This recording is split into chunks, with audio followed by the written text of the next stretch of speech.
Hey guys, today's video is on the Non-Bose GM full system integration harnesses with compact amplifier attached.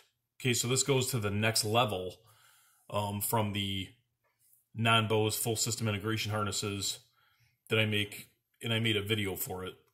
So this actually attaches an amplifier to the harness for you for convenience sake, and it's really it's nice because it's just a simple upgrade for all four of the speakers in your car: your front left door, your front right door, your rear left door, and your rear right door.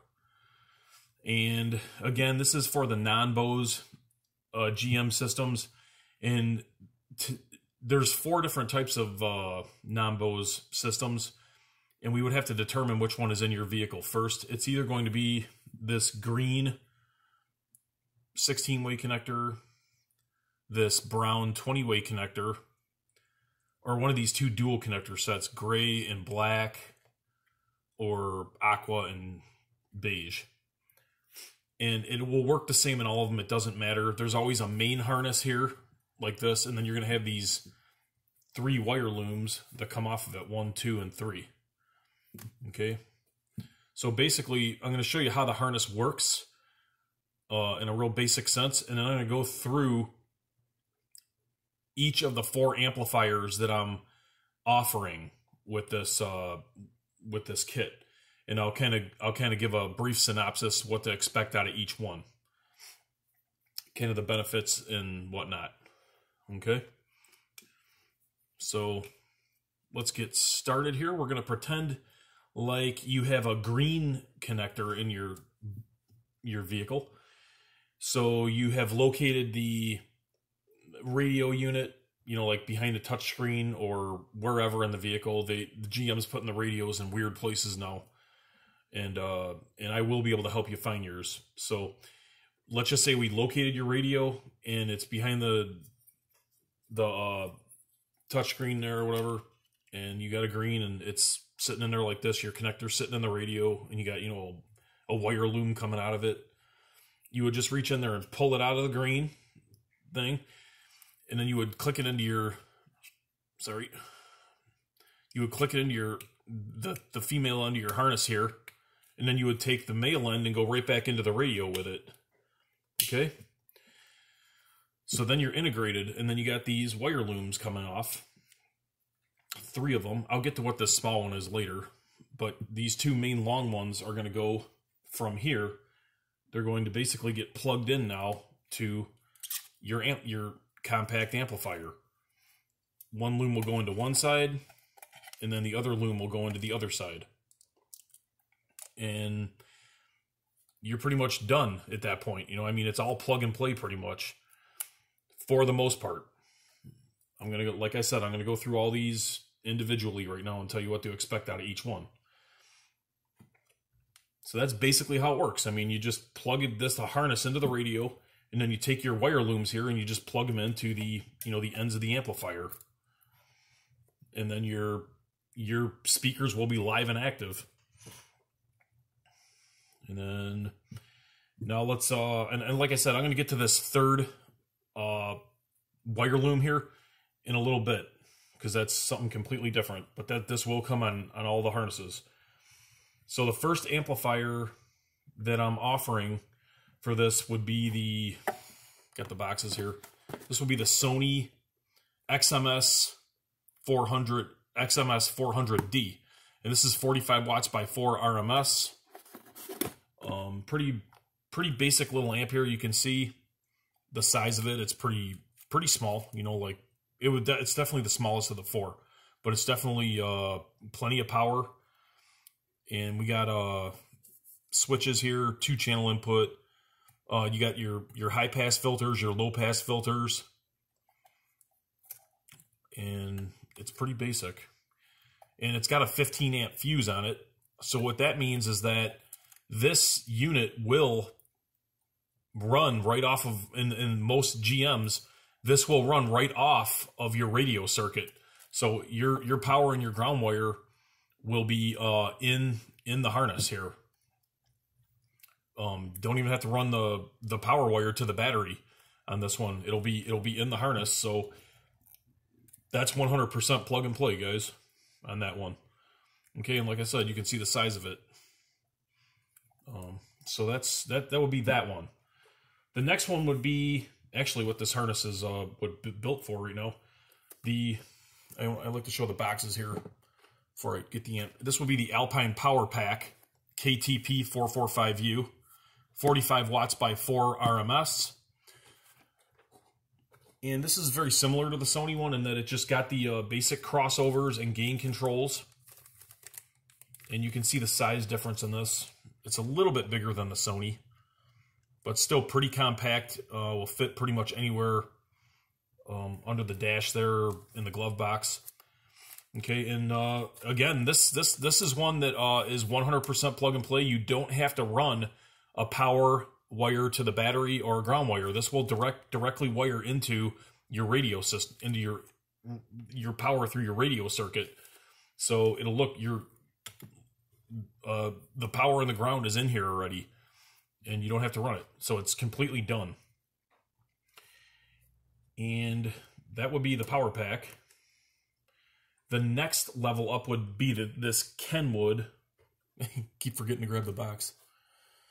It's this Kenwood KAC M3004. And this one, I believe, is 50 watts by 4 RMS. Yep, 50 watts by 4 RMS. Okay, and this one is very similar to the Sony and the Alpine unit. See it here? It's a little bigger. We can see the Sony here. This Kenwood's a little bit bigger, but it's still small enough to fit somewhere in the dash. Shouldn't be a problem. And you got your now this one, that's why I wanted to do this, because there is differences. Okay, this one is going to have RCA plugins for your inputs, and instead your harness, when you get it, it's not going to have a connector on it like this. I'll put the RCAs on here for you, so you just plug the RCAs in, and I'll have the channel wire IDs for you, so you'll know which ones to go in. But virtually, it's plug and play, just like this. Okay, and then the speaker output harness will go into this here. We'll just plug into that. And then on this one now, the difference between the other two is you will have to run a power wire and a ground wire to a power wire to the battery and a ground wire to the vehicle chassis, because this one draws a little more current than these two, and it's not going to be able to, the radio circuit's not going to be powerful enough, to feed this amp. So, it's just the difference between the two. This one's probably a little higher quality than those two. Probably has a little more oomph, a little more power. Even though it says 50 watts by 4, Kenwood's a little underrated. If it says 50 watts, it's probably putting more out, like 60 watts or something like that, because it does require a larger power wire. Okay, so that's your Kenwood unit. And then last but not least, this is definitely going to be the highest end one, is going to be the Kicker KeySmart 204. Okay, this is the 204 that I sell now. I'm not selling the 184 anymore. That's the one I used to sell. This is the newest version, the 204. So it is 50 watts RMS by 4. The KeySmart amp is definitely going to be the highest of the three, the highest end of these four, I'm sorry. And you can see it's basically the same size, a little bit bigger than the Sony, just a little, not much. And this guy has a digital signal processor in it. Okay, that's really nice. It's got time alignment, EQ, gain adjustments, and it actually comes with a microphone too for auto tuning. And you would set the microphone like up by where your head would be, and then you do something in the software, and it just basically auto tunes the system for you, which is really nice. Yeah, this is a nice unit. Now with this one, you do have to run a power and a ground wire. The power to the battery and the ground to the chassis. But the rest, the rest of the harness will, the speaker inputs and the speaker outputs will plug in. Okay. So to cover everything here. I'm going to get to this little wire loom here in a second. What I want to say too about all 4 of these amplifiers is that you don't need a remote 12-volt circuit to turn them on and off with. They all have signal sense turn on and off. Okay, you don't have to worry about finding a switch 12-volt circuit in the vehicle, because they're going to turn on and off automatically with the signal sensing and the fact that they have a 12-volt and the power plugged into them. It all just works. You know, it turns on and off automatically with the ignition and with the vehicles and the infotainment turning on and off. And these all come with how long these looms are is 2 feet. That comes with the harness.